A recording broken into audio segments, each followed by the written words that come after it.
with Intention, podcast where we bring you stories from around the globe. Hello and welcome everyone to another beautiful episode on Rise and Thrive Mornings with Intention. Today I have a beautiful guest with me, Christianna Carr. She is actually a fellow Canadian with me here today, so welcome. So nice to have you on our show. Thank you. Thank you, Ava. I'm glad to be here. Yay, I'm so excited. Please tell us a little bit about yourself, and we already know where you're from, but tell us in more detail, please.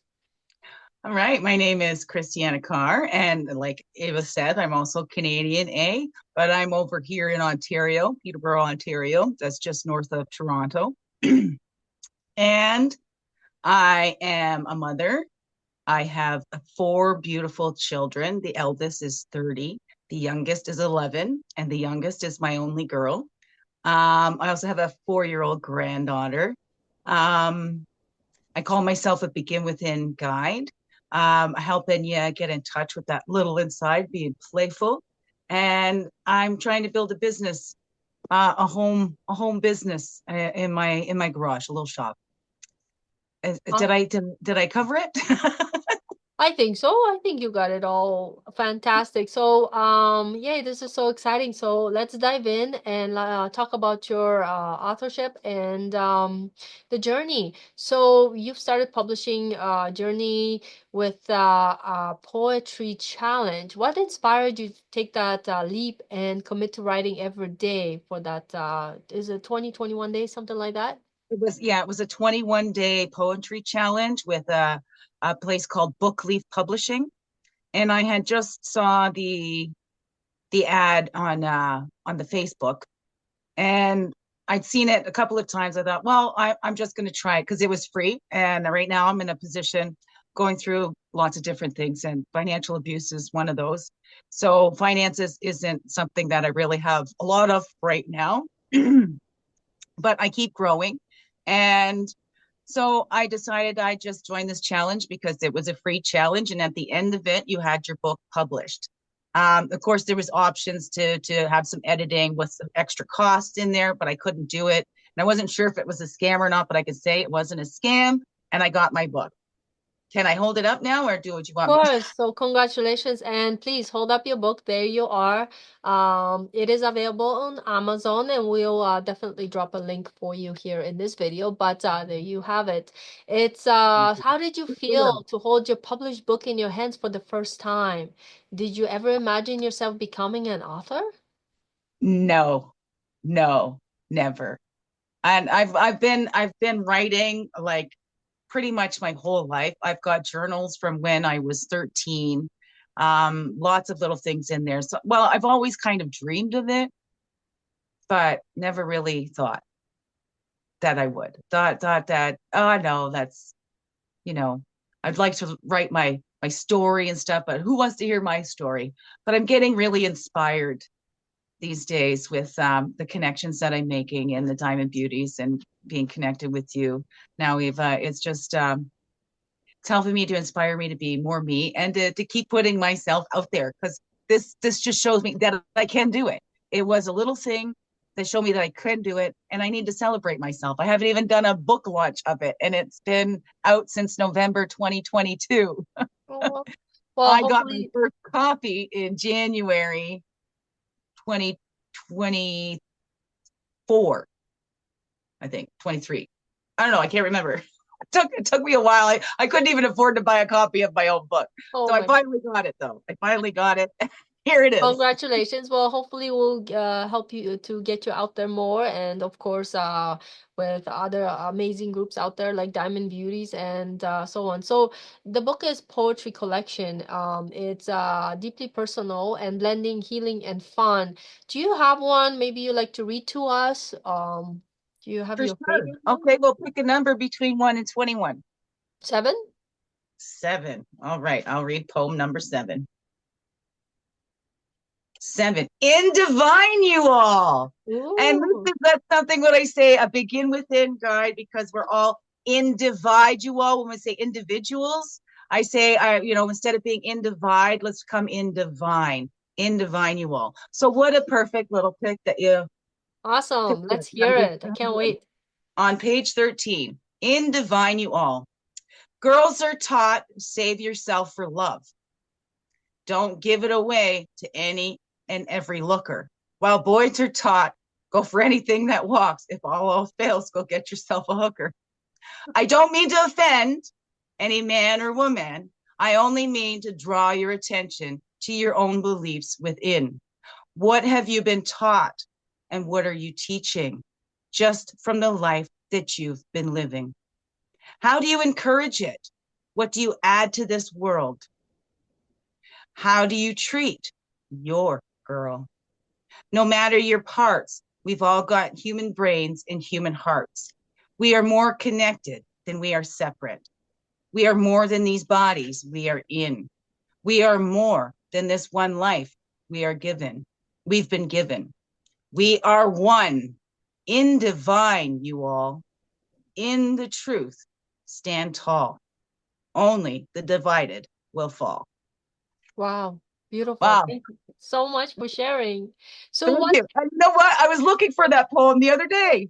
Oh, well, there you go. I didn't know I titled it that. And I didn't know it was in my Oh, book. oh, that's beautiful. So tell me, in general, what themes or emotions do you hope readers connect with the most by reading your poems? Their own, helping to draw them within. Like that's my, I'll read you the little, my dedication here. Um, the preface. I call myself a swinger, though it's not the kind I'm sure that come to mind. I swing my emotions after feeling them fully. Writing is one of the ways I do this. Dancing and singing, listening and playing music is another way. I have poems and songs from many, many years and randomly chose from the most recent ones to complete this book. My hope is that it helps others, even if it's just to show they are not alone. And I'd hope to maybe like if you got a pen, if it sparks something in you, you know, and you write your own, or you know, adding on to something, or turning the words into to your own, or however, or maybe you hear a tune when you're reading one and you turn it into a song or whatever that is. My true hope is that it just sparks and helps you to focus more on you and what goes on in you, you know, as I think that's what's helped me the most is relating to others, not hearing people give me advice, but hearing other stories and hearing their sharing. Mm-hmm. Beautiful. So you talk about connecting like with the little inside. Can you explain what that means and how it helps with the personal growth more?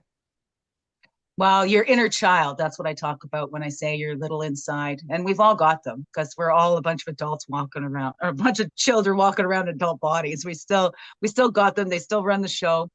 And because you know, maybe sometimes they got left behind or something. They need our attention, just like all children do. And when they don't get our attention, sometimes they act up. And that's our subconscious parts of us. So when we get in touch with those littles, we're getting in touch with that subconscious part of ourselves, and also that playful part of ourselves. We get older and we tend to take life too serious. And so when we get in touch with that, with our inner child, you know, and keep that play alive, you know, it doesn't matter how old we get. If we stay young at heart, then it does make life a lot easier, I think. It's what's helped me a lot going through my darkest times is staying in touch with that little inside, giving her what she's needed. Because as adults, we're 100% responsible for healing the stuff that was done to us. That's what I believe. We're not responsible as children for things that happen to us, but if we keep carrying on, then we're carrying on that abuse or that harshness or whatever, you know, those negative critics and that negative self-talk. We're carrying that on to our littles. So I think it's our responsibility then to now look ourselves in the eyes, and when we're looking in our eyes in the mirror, that we're looking at that little child and talking to that child. Sometimes we feel funny looking ourselves in the eye to say I love you, but it's easier to say that to a child. So if we think of that and ourselves as this little child within that just needs love, you know, we don't speak harshly to it. Be kind to your littles inside. And that was actually kind of my next question, but you answered it with you read my mind, like the healing within your own journey. So, so do you encourage others to use writing as a form of self-expression? Um, what's your thoughts on that? Yeah, either self-expression or just getting it out. Like I said, I've been writing, there's been journaling and journaling. I learned that really young, and that's really helped me. And some people will write and burn their things. For me, I've kept them all, I do and that I look. sometimes. Especially, especially when it's like things that because I've gone through a lot of different programs, and one of them was the burning ritual, right? So, but usually the ones I burn are usually the emotions I want to get out, something that maybe hurt me in the childhood or whatever. Those are the Yeah. ones I write out and then I burn. But like my growth journey, as I like I have a little notebook about my growth, those are key. But anything that's emotions, I really want to just like that's the ones I burn my personally. Yeah, everybody's different. For me, that Yeah. that works really Yeah. well. Yeah, it does. It works for a lot. For me, there has been some things that I've burned and I feel that release with that. Um, there was a letter from my ex that I burned, and I kind of wish that I kept it because Oh, it kind of clearly showed. But that was something where I was like, okay, well, I got to clear all of this out to go get started. But for me, I found that that's like a marker for me when I can go back and read them and I don't get emotionally charged from that. I've also looked at it as in ways in helping myself where I look back and I try and take myself out of the situation and what would I say to somebody that had come to me with this issue. And I also read them for the laugh because I look back sometimes and because they've been read and used against me, I would put in there, try and speak code to myself. And I'd write down, like, if I know what I mean, which I sure I do. And I'm reading years later going, I have no clue. mm, yeah. So my code was so good, even I didn't understand what I was talking about. But I was sure I would remember at that point. Yeah, but it's all in the journey. Like I've actually Yeah. remember writing some stuff and it would be like a decade maybe before I even went back to it. And sometimes it's Yeah. good to just go back and see, wow, look how much I have grown, or look Yeah. at the emotions and how much my life has changed. Yes, Again, it all exactly. depends on your own personal journey, and there's Yes. 101 tools out there to go through whatever a person's going through. Um, so it's Yeah. beautiful, definitely. Lots of golden nuggets here. For those who feel they have a story or poetry inside them but are afraid to start, what advice would you give them? Mm.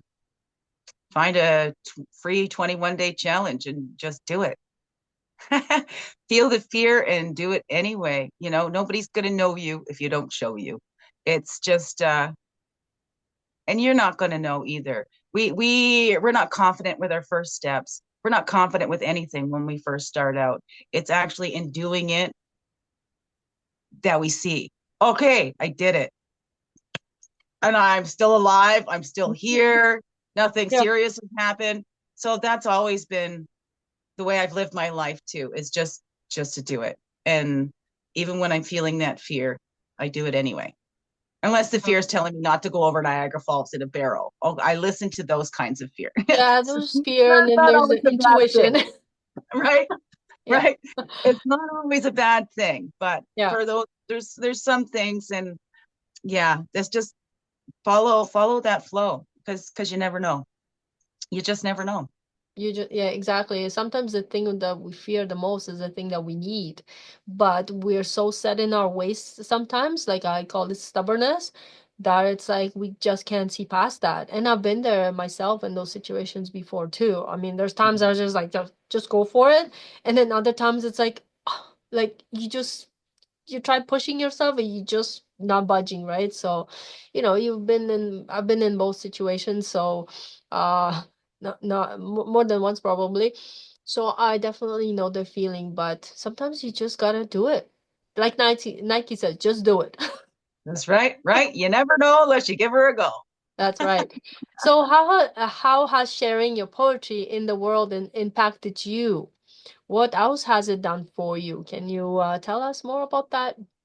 You said making new connections and things like that. Anything else? Yeah. Wow. It's helped me to see that it's actually has touched other people. I had one woman from another group I've been part of, the Bold and Visible.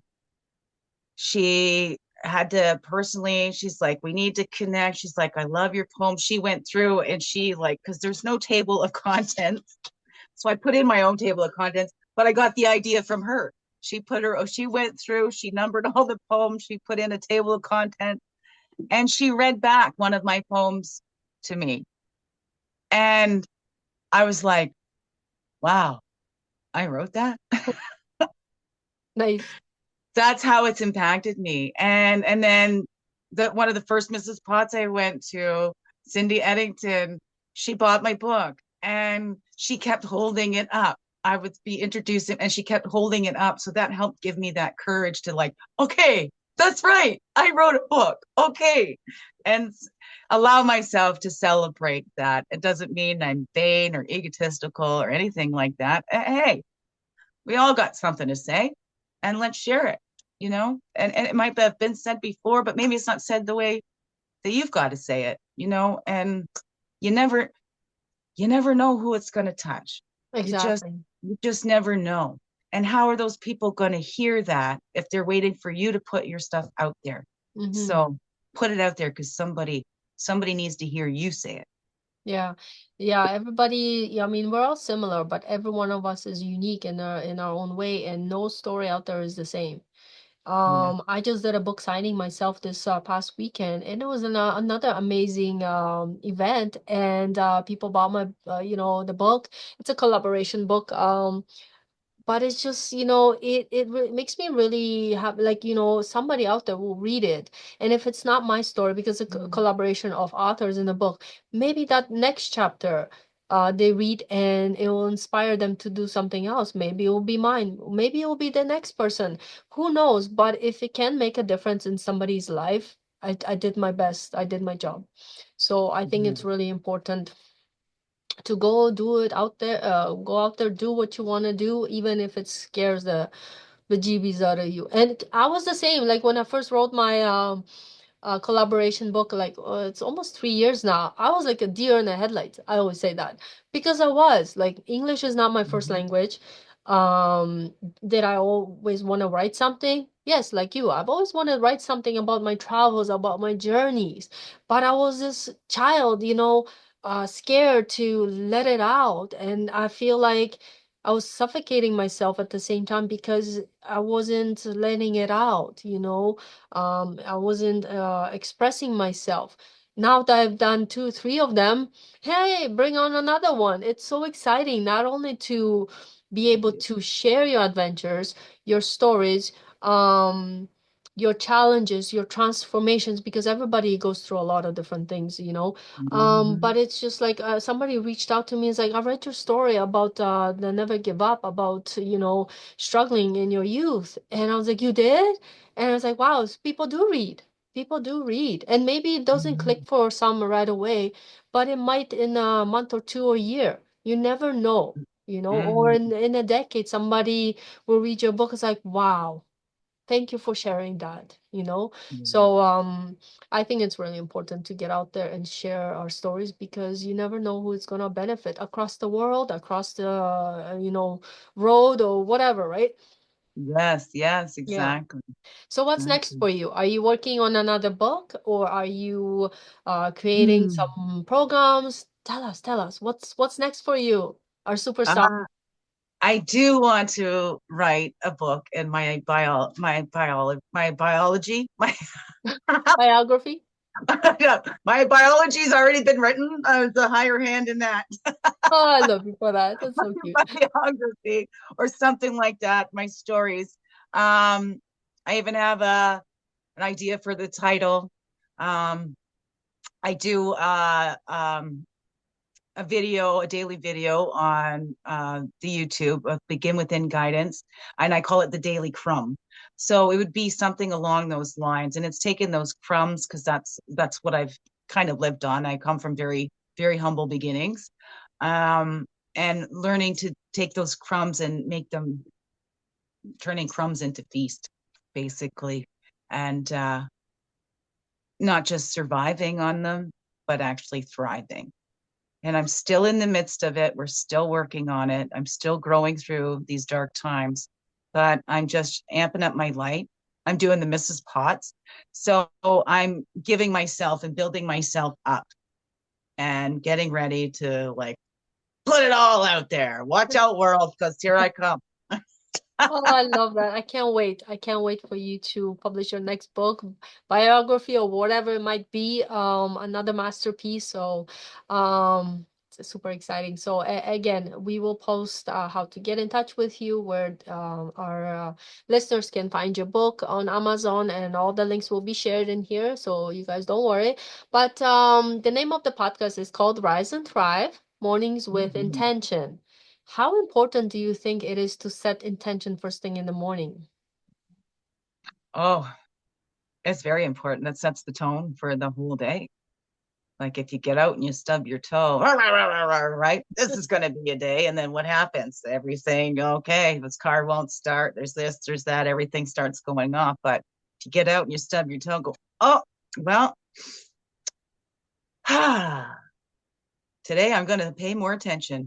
And then you're going to start Yeah, paying more attention. Maybe that'll lessen. You yeah, never know what to give her a go. But it is so important that does set the tone for your whole day. yeah, Your morning definitely. is so It's kind important. of reminded me, I used to work with a fella who used to say, when he ran over my foot one day, but it was like my toe was hurt. He's like, "Don't worry, you got nine more." I'm like, "Thanks." So even here, when you talk about the toe or brought that back, I'm like, "Yeah, don't worry, you got nine more too." That's right. Yeah, We could change it into a positive. Absolutely. yeah, yeah. Yeah, make your day glow. So definitely thank you so much for sharing all the insights, and we can't wait to see you more out there and making a difference in this world. So I hope you guys enjoyed this episode on Rise and Thrive Mornings with Intention with myself and Christiana. Thank you so much for listening today, and I truly hope everybody has a beautiful day. And thank you, Christiana, for coming and speaking to us. So nice to talk with you. Thank you, Ava. Thank you, everybody. Heart hugs to y'all. Thank you. Thank Thank you. you. Take care, everyone.